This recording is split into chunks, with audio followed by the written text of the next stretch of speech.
তবে এই ঘটনার সূত্রপাতটা যেখানে হয়েছিল সেখানে আমার জানা মতে প্রথম হামলাটা জাতীয় পার্টির পক্ষ থেকে করা হয়েছিল।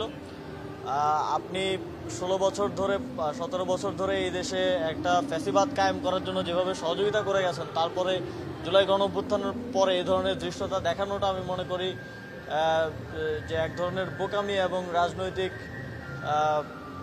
রাজনৈতিক একটা দিক থেকেও এক ধরনের বোকামি কার্যক্রম, এবং তারা কাদের থেকে সাহস পেয়ে কাদের সাপোর্ট পেয়ে এ ধরনের কার্যক্রমে যুক্ত হয়েছে সেটাও খতিয়ে দেখার দরকার প্রয়োজন আছে বলে আমি মনে করি। ওয়ালটন এখন দেশের সীমানা পেরিয়ে পৌঁছে গিয়েছে 50টিরও বেশি দেশে।